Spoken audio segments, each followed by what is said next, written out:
Melancolia, estende-me a tua asa, és a árvore em que devo reclinar-me. E se um dia o prazer vier procurar-me, dize a esse monstro que eu fugi de casa.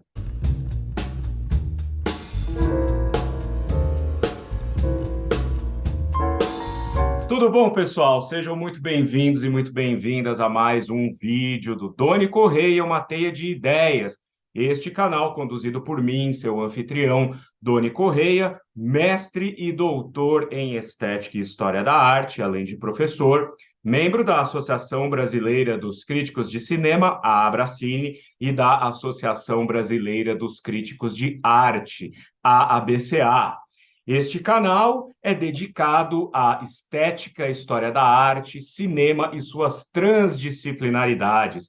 E se você está chegando aqui pela primeira vez, já vá se inscrevendo, ativando a sineta, deixando o seu joinha, comentando bastante e compartilhando em suas redes para que esta teia de ideias cresça cada vez mais, para que a gente dome o algoritmo e para que a gente traga para este canal pessoas interessadas em discussões transdisciplinares. Eu comecei o vídeo de hoje declamando a estrofe final do poema Queixas Noturnas, do grande Augusto dos Anjos, para mim, o maior poeta em língua portuguesa, porque o tema de hoje tem a ver com isso, tem a ver com a melancolia, tem a ver com o luto. Nesta playlist que eu criei, Domingo é Freud, na verdade, nós vamos discutir muitos assuntos relacionados, obviamente, a temas psicológicos e psicanalíticos, mas eu não quero me restringir somente a Freud. É um trocadilho para dizer que eu acho domingo realmente um dia enlutado, e muitas pessoas eu acho que estão aí desse lado concordando comigo. Porém, não é desculpa para que nós não nos divertamos, nós não discutamos coisas que são interessantes e que construamos aí uma rede de troca de ideias, uma forma de arrefecer este luto, né, essa melancolia que o domingo traz, construindo conhecimento. Nem sempre eu vou trazer aqui necessariamente temas relacionados a Freud, posso trazer outros temas que estão presentes no meu canal. Vocês já estão convidados a olhar aí todo o conteúdo que nós produzimos nesse tempo todo. Mas eu posso trazer também outros temas aqui relacionados à metafísica, espiritualidade, a própria psicologia e psicanálise vistas por outros autores, e assim a gente vai ampliando a discussão toda desses temas tão importantes para o nosso tempo. Bom, na semana passada, gente, eu trouxe aqui para vocês um breve vídeo sobre um texto que o Freud escreveu ali no começo dos anos 30, chamado Mal-Estar na Civilização. E mencionei um outro texto que ele havia escrito anteriormente, chamado Luto e Melancolia, um artigo pequeno e bastante interessante, né, com bastante conteúdo, que foi publicado originalmente em 1917, mas cujas primeiras versões começaram a ser pensadas pelo Freud, escritas em 1915, e na verdade até bem antes, né? Existe aqui nesta edição, né, a nossa edição standard, que eu sempre digo, né, tá aqui atrás, e ali de novo, né, tem esse buraquinho aqui, que é justamente o lugar, né, do volume 14, que é o volume A História do Movimento Psicanalítico, artigos sobre metapsicologia e outros trabalhos.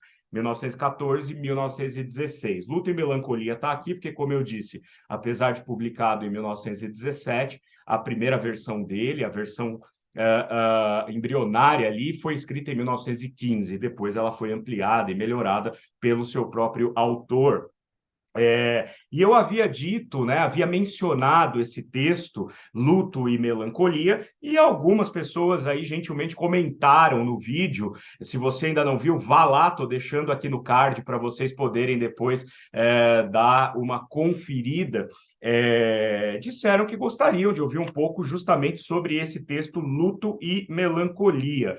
Porque nós vivemos hoje, gente, um momento da história, um momento dessa pós-modernidade. Eu sempre digo, não acredito muito em pós-modernidade, eu acredito na modernidade como um arco muito maior e muito mais nuançado, né? Muito mais cheio aí de gavetinhas do que simplesmente uma pós-modernidade.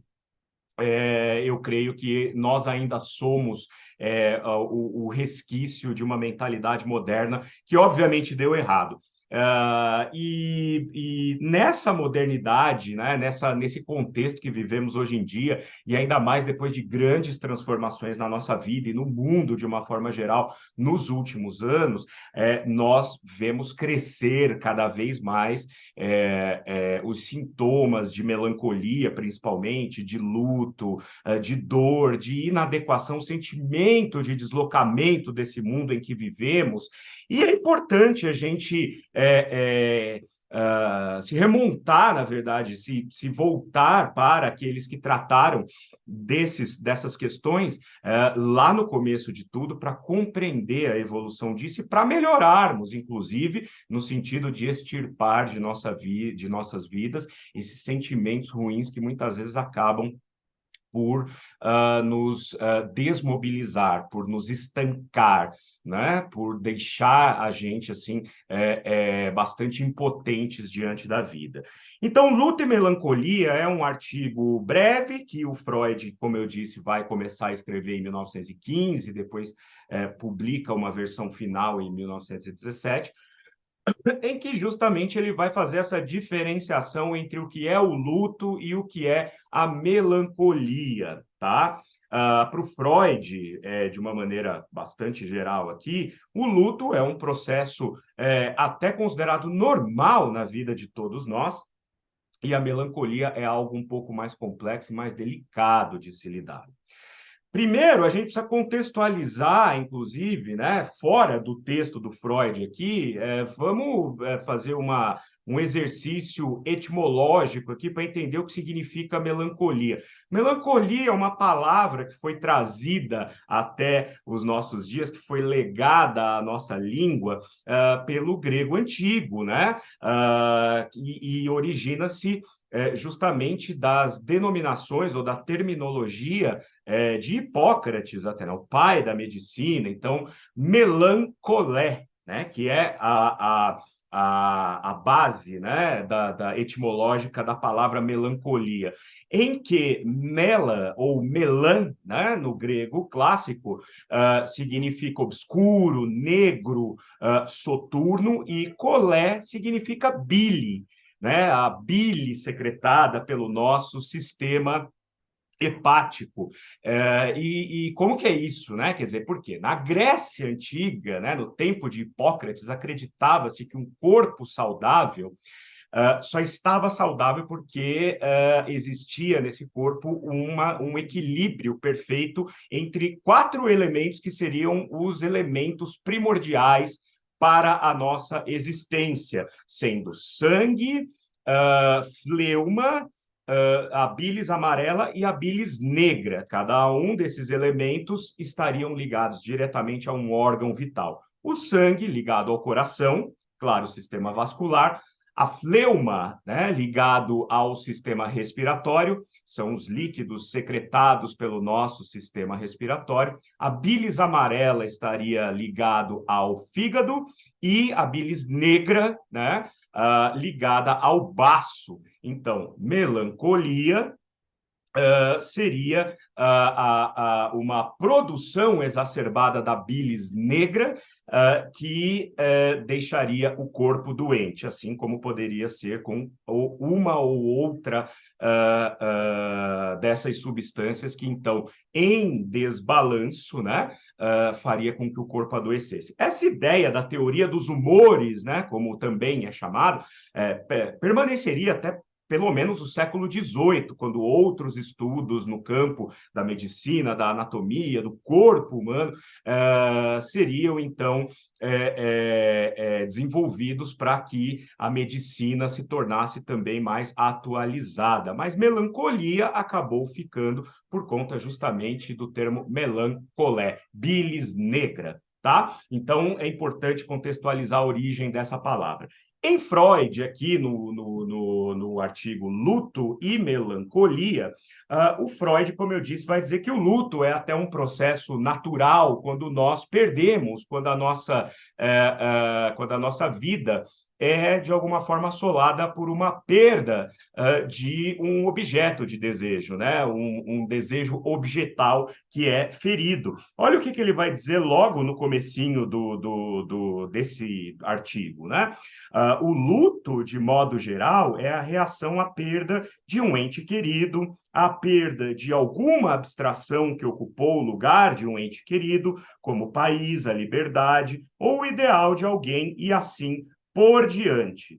Em algumas pessoas, as mesmas influências produzem melancolia em vez de luto. Por conseguinte, suspeitamos de que essas pessoas possuem uma disposição patológica. Vamos lá, então, comentar um pouco sobre esse primeiro fragmento aqui que eu li. Para o Freud, é importante aqui falar que ele está mencionando que a melancolia pode, inclusive, estar ligado a algum tipo de disposição patológica. Nós conhecemos casos de pessoas que sofrem de uma depressão crônica e aí, quando começa a tratar, descobre-se que tem alguma disfunção neural, algum problema hormonal, e aí isso é patológico, né? Isso é de fato, físico da pessoa. Agora, o Freud vai depois tipificar a melancolia do ponto de vista da psicologia do indivíduo, né? Da psique do indivíduo. E para falar do luto aqui, o Freud, então, está dizendo que o luto está ligado com alguma perda importante de nossas vidas, e aí eu posso citar os três exemplos, né? Só três exemplos daqueles que são os mais comuns e correntes nas nossas vidas, né? Então, suponhamos que o indivíduo está numa relação afetiva e essa relação, por determinadas questões, terminam, né? Quer dizer, um casamento, um namoro, né? Uma vida a dois termina, né? Cada um vai para o seu lado e o indivíduo, obviamente, vai se enlutar, ele vai sentir aquilo, ele vai ficar triste por conta disso. No entanto, com o passar, a grande questão do luto aqui é que, mesmo enlutado, esse indivíduo não deixa de realizar as suas atividades cotidianas. Então, ainda que sentindo essa perda da vida a dois, a pessoa continua trabalhando, estudando, eventualmente sai para se divertir, ainda que não consiga se divertir, porque a cabeça está muito, né, ainda na relação que terminou, mas consegue, né, se imbuir do seu ímpeto para poder continuar saindo, vendo amigos, cozinhando, pintando, escrevendo, estudando, como eu disse, trabalhando, até que esse luto, essa dor da perda, ela vai se arrefecendo, né? Quer dizer, o objeto do desejo foi perdido, mas gradativamente a libido, para usar o termo freudiano aí, né? Ela vai se direcionando para outros objetos ou para outro objeto. Então, até que um dia essa pessoa acaba conhecendo outra e estabelecendo uma outra relação afetiva que lhe seja mais saudável, em que ela vai procurar não repetir os mesmos erros e a mesma dinâmica da relação anterior, e as coisas acabam caminhando naturalmente. Outra coisa é a perda de um emprego, por exemplo. Você trabalha numa empresa, você ama o seu trabalho, você gosta dos seus colegas de trabalho, e um dia essa empresa pode passar por uma dificuldade e fazer uma demissão em massa. Você perdeu aquele emprego que você tanto gostava. Mesma coisa. Você vai ficar triste, você vai ter vontade de estar lá naquele lugar com os seus colegas, mas você tem experiência profissional, você tem força para mandar o seu currículo para outras empresas, acionar a sua rede de contatos, e aí, pô, não está precisando de alguém lá com essa experiência que eu tenho e tal, você arruma um outro emprego, ou então você, na verdade, arruma outro trabalho, né? Você descobre que essa perda foi importante para você descobrir que você tem outros talentos e acaba mudando de área, não é? Então, de novo, essa libido, né, acaba sendo deslocada para outro objeto de desejo, para outro desejo objetal. E também, né, o terceiro exemplo aqui, que é o dos mais comuns de todos, quando nós perdemos um ente querido pela morte, né? O pai, a mãe, um irmão, uma irmã, um primo, um tio, o avô, a avó, um grande amigo, né? Essa pessoa morre, então a gente fica enlutado, a gente fica mal, a gente fica triste, porque aí é uma perda que a gente não vai conseguir mesmo, né? Repor, porque a pessoa se foi. Isso acaba nos paralisando por um período, segundo Freud, aqui dentro da dinâmica do luto, mas você não perde a sua conexão com a realidade, como também nos outros dois casos citados. Gradativamente você começa a entender que, na verdade, o limite da vida é a morte, que inexoravelmente todos nós vamos morrer um dia, e esse luto acaba sendo ressignificado e vai se transformando numa saudade, que vai se transformando numa nostalgia, que se transforma na memória. E um exemplo pessoal que eu tenho disso, por exemplo, é quando eu perdi meu pai, né? Meu pai, ele faleceu em 2015, já há muito tempo, já há algum tempo, e eu me lembro muito bem que eu mesmo passei pelo processo de luto pela morte do meu pai, o meu pai vivo ainda, principalmente nos últimos meses, quando nós já sabíamos que brevemente ele morreria. E quando ele morreu, de fato, obviamente que eu senti muito essa perda, mas gradativamente foi ficando aquela saudade gostosa de bater um papo com meu pai sobre música, sobre cinema, sobre assuntos em gerais, o almoço de domingo, né? Até hoje, às vezes, eu penso, pô, tô com dúvida sobre determinada banda dos anos 60. Se eu ligasse para o meu pai, ele me daria uma pequena aula em 5 minutos e a dúvida iria embora. Mas eu não tenho mais essa figura física, né, do meu pai aqui para eu telefonar para ele tirar essa dúvida. No entanto, isso se transforma em memória, isso se transforma numa alegria de ter podido viver a vida até o momento em que meu pai faleceu com ele, né? Então, o luto, ele é, em certa medida, até saudável, né? Porque ele serve para a gente poder compreender questões maiores em torno de nós, que fazem com que nós nos tornemos pessoas melhores, pessoas mais preparadas para a vida, pessoas mais empáticas, inclusive, né? Agora, a melancolia tem um problema um pouco mais difícil de se contornar, né? Olha o que o Freud vai dizer aqui, ó. Os traços mentais distintivos da melancolia são um desânimo profundamente penoso, a cessação de interesses pelo mundo externo, a perda da capacidade de amar, a inibição de toda e qualquer atividade e uma diminuição dos sentimentos de autoestima, a ponto de encontrar expressão em autorrecriminação, autoenvilecimento, ou seja, a autodepreciação, né? Culminando numa expectativa delirante de punição. Esse quadro torna-se um pouco mais inteligível quando consideramos que, como com uma única exceção, os mesmos traços são encontrados no luto. A perturbação da autoestima está ausente no luto. Fora isso, porém, as características são as mesmas. Olha que interessante que o Freud vai dizer, né? Todas essas características elencadas aqui, elas estão presentes no luto, principalmente imediatamente ao fato, né, que desencadeia o luto. Porém, né, ele vai dizer que na melancolia, a perturbação da autoestima é mais importante. Por quê? O que acontece? Segundo Freud, a melancolia ela afeta a própria energia do ego, né, do indivíduo. O ego é atingido, o ego é quase suprimido, na verdade, a pessoa perde a conexão com a realidade. No luto, não, como eu disse, apesar da tristeza, apesar daquele sentimento de que está faltando um pedaço de você, seja lá qual for a situação, você não perde a conexão com a realidade, o seu ego não é ferido. e você consegue, aos poucos, elaborar toda a situação e seguir em frente. O melancólico é mais complicado, né? Porque aí isso vai bater na autoestima da pessoa. Então, a pessoa vai começar, principalmente, a se um processo de autocomiseração. Eu não presto para esse trabalho, me demitiram porque, de fato, eu não dou para isso, né?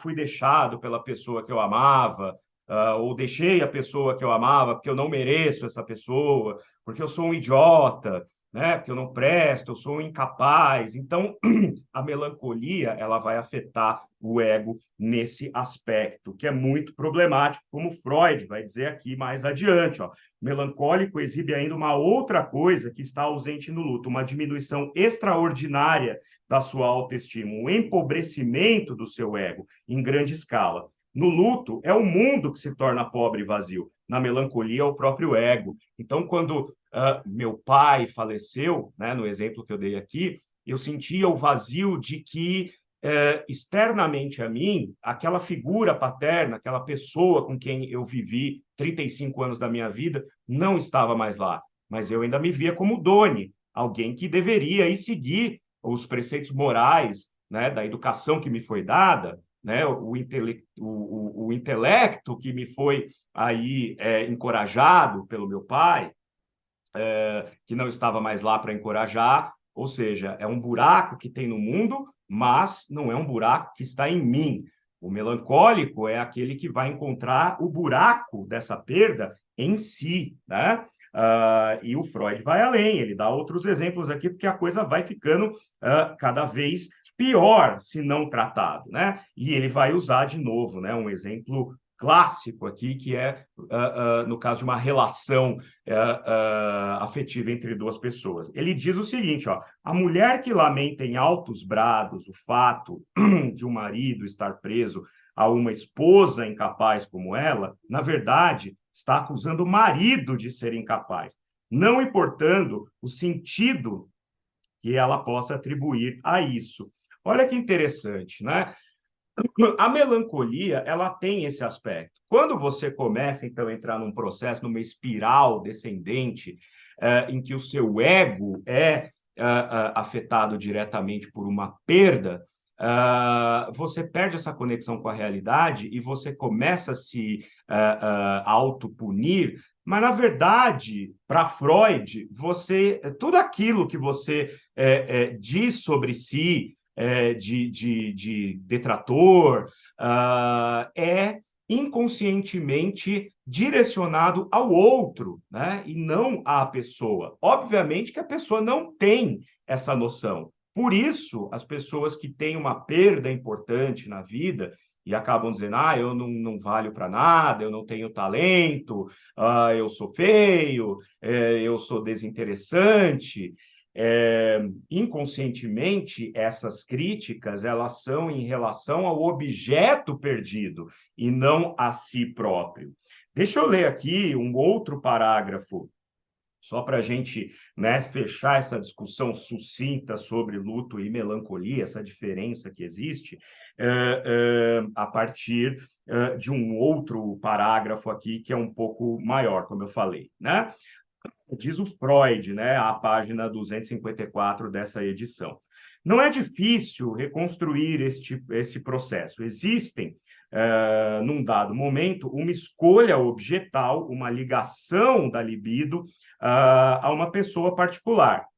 Então, devido a uma real desconsideração ou desapontamento proveniente da pessoa amada, aquele objeto, né, aquela pessoa amada fere, né, suas expectativas, a relação objetal foi destroçada, né? Então, essa relação com o objeto, ela é bastante prejudicada. O resultado não foi o normal, que é o do luto, né? Passou um tempinho, você passou por aquele processo de tristeza, mas se refez e tocou o barco. Vida que segue, como diz, né?